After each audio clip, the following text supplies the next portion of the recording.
The talk today is titled, You Are Unharmable. And as I say that, I want to invite you to see what that feels like. As a matter of fact, I want you to repeat after me. I am unharmable. Together, I am unharmable. Now, you might hear that through the lens of like, I am so strong, nothing can get me. I am so powerful. I'm a force of nature, which might be true. But what I'm really talking about is that essential beingness, that place within each of us that has never been harmed and is not possible to be harmed. We come into the world as a spark of divinity, absolutely one with source energy. And I think about people who grew up in unity, who received this message. How old were you when you arrived here? 5 years old. And I think Kathy and I were talking, we were thinking, what I said is, look at her. Do you want to tell us how old you are? Some people know, but are you willing? I'll be 97 now. 97, right? And so, been in Unity for 92 years. And I remember the first time I came to Unity in 1988, I was not 5 years old, I was a little bit older. And I said to Kathy, I said, isn't it wonderful to see? I often wondered what might happen or what will happen to these beautiful children who grow up receiving this message from a very early age. Well, here's the demonstration.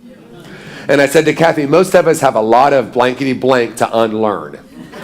Where you didn't have that, right? Like you received that which resonated with your soul at such a young age.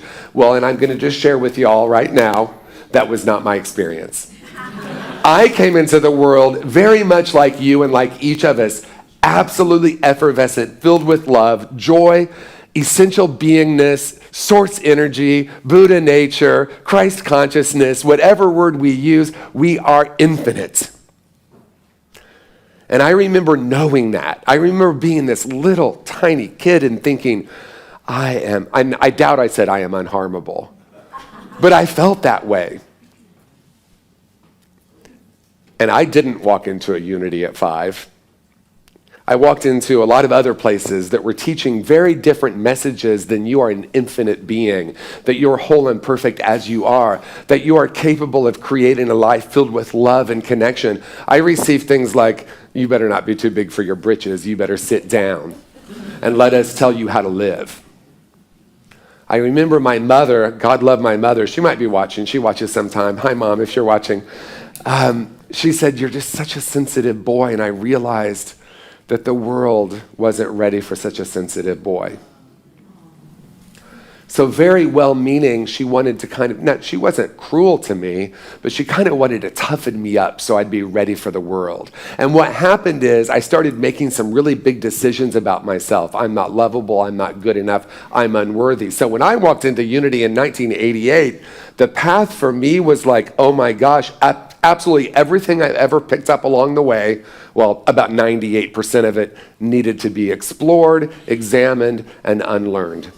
And I don't know where this is coming from, but when I was sitting in that chair earlier, I was thinking of the 4 rooms of existence: physical, intellectual, emotional, and spiritual. And I know this is a little odd, but it's just what came through. Imagine looking at it through the corporate lens of the org chart.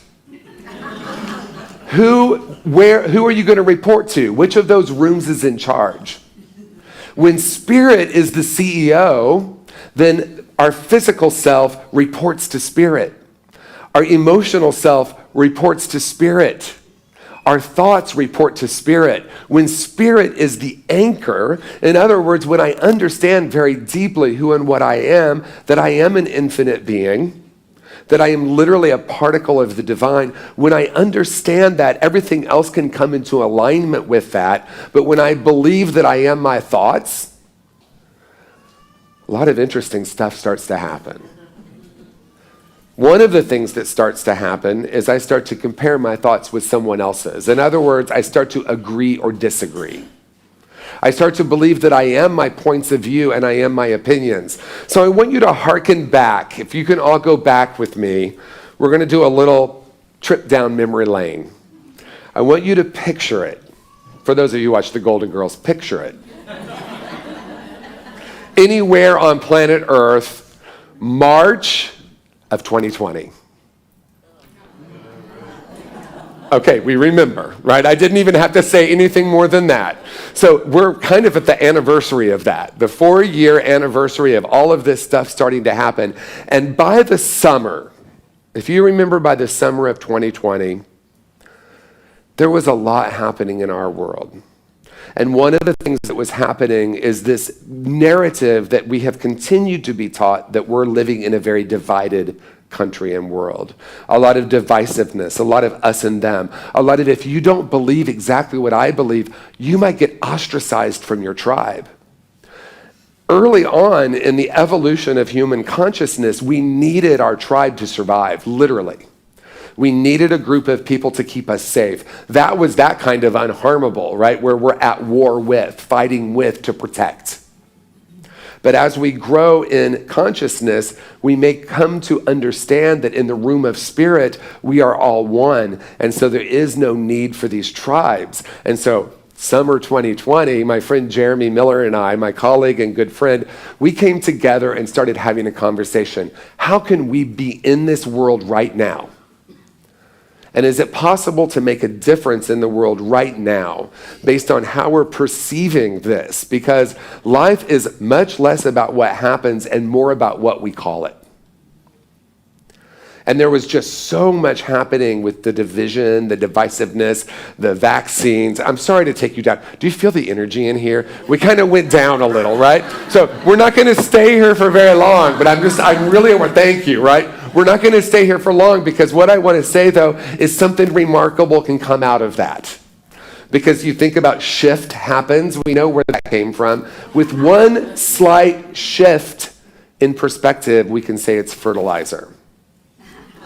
Fertilizer happens. It's literally the exact same thing. There is no difference except for what we call it. And so Jeremy and I came together, and it was when we were first allowed to go back to coffee shops. So I like to say what started as a conversation in a coffee shop has become a movement, and that movement is I am unharmable. That regardless of what has happened, regardless of what you have done, regardless of what those messages were when you were a little kid, regardless of what happened during that time in 2020, there is still a place within you that has never been touched in any way that can be anything other than love. And so Jeremy asked me, if you were to distill it down into one sentence, what is the core of your work? Because at that time I had my 3 books out, and he said, can you say it in one sentence? And being a student of New Thought, I paused, because that's what we do. I paused and I checked in. And I asked myself, what is the core message? And what came through is there is a place within each of us that is unharmed and unharmable. And that as a starting point can become a revolution.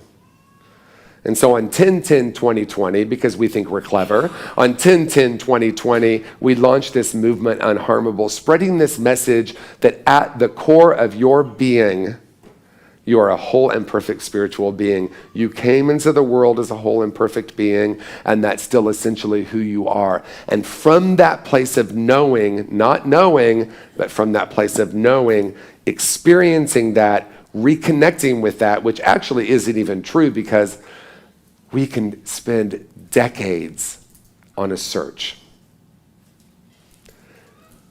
And most of us don't even know what we're searching for. We think it's in the next experience, the next job, the next partner, the next spiritual community, the next minister, the next workshop, even though there is one this afternoon that I hope you attend. We are seeking, and many of us don't even realize that what we have been seeking has always been right here. And that the spiritual journey isn't one of moving toward, it's one of moving back to this greater awareness of who and what we are. And when spirit is the CEO. I know it's a strange reference. I don't know where it came from. But when these things come, I just say them. That's what happens. When Spirit is the CEO, then all the other rooms, if you will, report to it. So if I'm having something happening in my body, I say I can spiritualize my physicality. It doesn't mean if there's something happening in my body, I want to call it wrong. As soon as I call it bad or wrong, I concretize that into the experience. But instead, I say, I wonder what the infinite possibilities are right now. Because this is the only moment that awakening can ever happen and has ever happened. And I think I said this the last time I was here. What if this is the most enlightened you'll ever be? Now what? Now what? Not what's next, but now, right in this moment, who have I come here to be?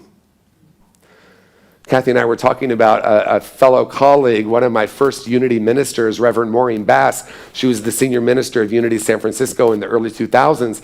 And she would say, she was Southern, so I'm going to try to do my Southern accent. You ready?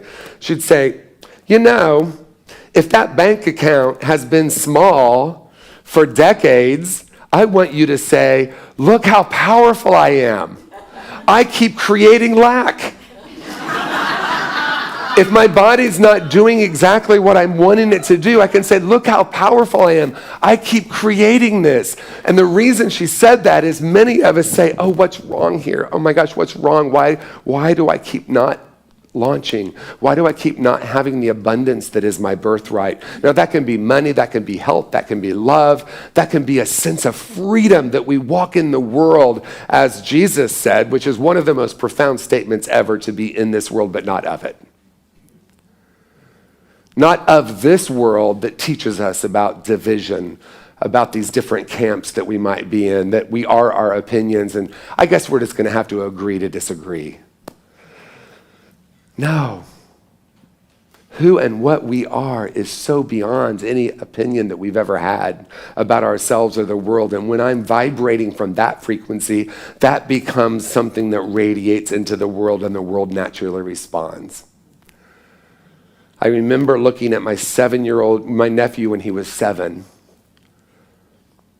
So precious. You know, 7-year-olds are so precious. And I thought, that's the age I decided that the world wasn't safe. That's the age I decided I was unlovable. I wasn't at Unity at age 5. And I looked at him and I thought, is he making these massive life decisions?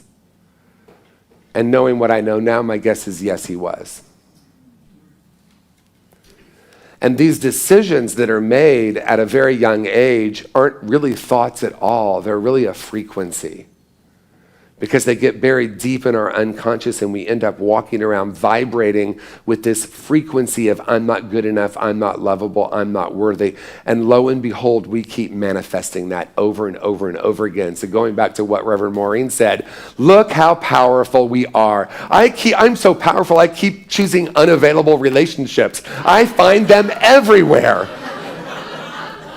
I remember, this will harken us back to a different era. I was on the treadmill and I had a Walkman. It was a big yellow Walkman. So that's how long ago it was.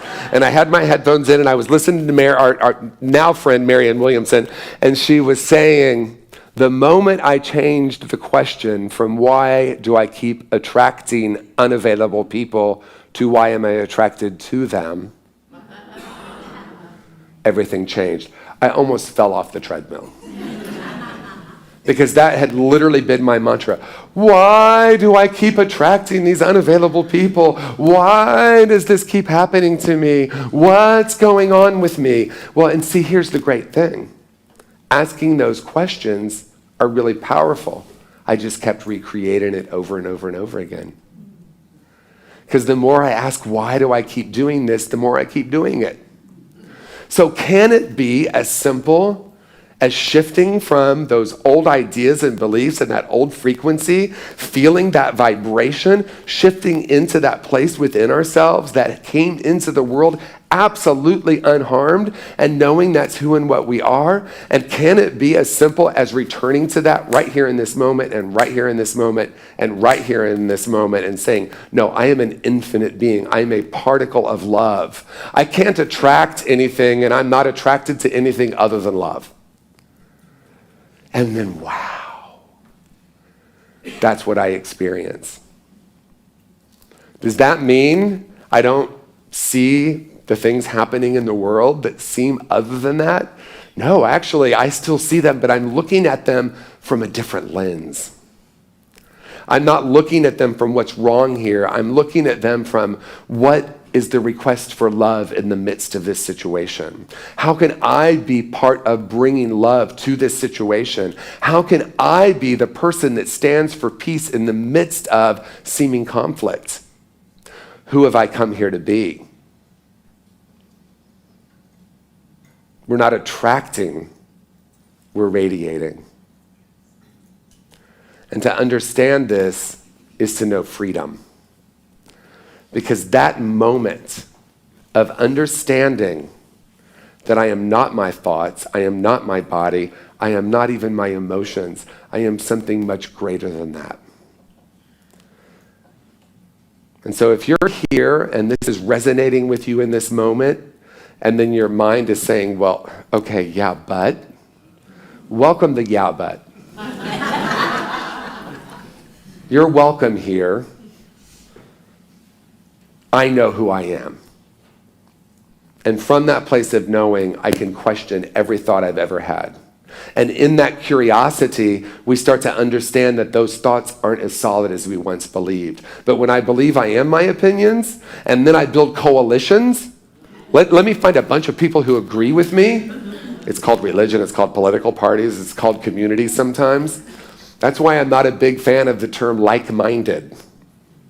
I want to find like-minded people. I guarantee you, any person in this room, we would sit down and we would start talking about our opinions and we might agree on almost everything, and then we'd find that one thing. Oh, we don't agree on that. But the resonance of spirit is beyond that. And when I anchor in that knowing, and I radiate that into the world, it starts to have a profound effect on planet Earth. We start to see relationships healing, and it's not a process. It's an instantaneous shift in perspective. At any moment, I can call off the search and realize it's not in the next thing. It's not in the next relationship. It's not even in the next workshop. Why do I keep saying that? There is one this afternoon. It's in this very moment, and it's in a deep awareness of who and what we are, and it's as simple as dropping down into that. So a wise person once said it can take a lifetime and it can happen in an instant, and that instant is now. So I want you to repeat after me. I know who I am. I am love. I know who I am. I am peace. I know who I am. I am joy. Okay, we're going to have fun. You ready? I'm going to just come ask you. You know who you are. Who are you? I know who I am. Who are you? I am love. I am love. Who are you? Love. I am, wow, there's a lot of love right here. I know who I am. I am Lots of love. lots of love. Wow, we're in the love fest up here. I am peace. I am peace. I am joy. I am joy. I am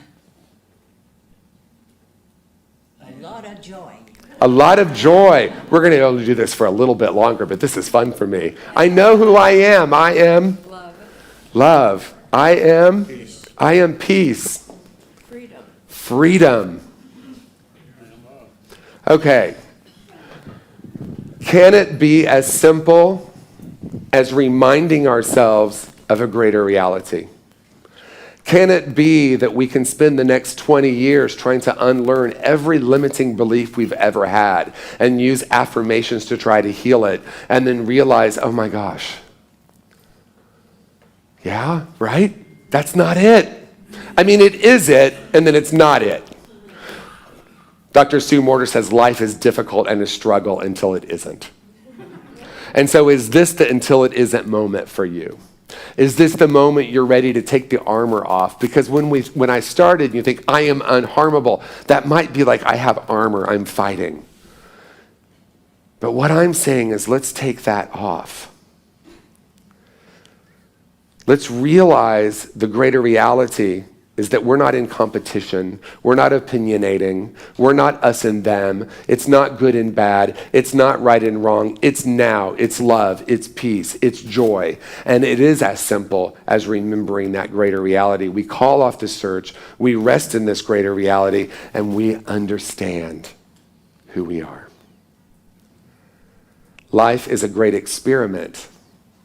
And my encouragement for you today is to remember who you be. Tune into that frequency. Welcome the others. Welcome the limiting thoughts. Thank you for sharing. Welcome any thoughts of othering. Thank you for sharing. Welcome any thoughts of shame or disconnection. Thank you for sharing. We honor those. We don't reject them. We have moved into a new era. We are no longer aware that we are spiritual beings having a human experience. We are aware that we are spiritual beings having a spiritual experience. And therefore, it's all welcome, regardless of what's happening in my body, my mind, and my heart. I welcome it into the room of spirit, and it is transformed instantly. This is a new moment, and we have entered it in a conscious and profound way. The moment is now. Are you ready? And so it is. Thank you. Thank you, thank you, thank you. Thank you.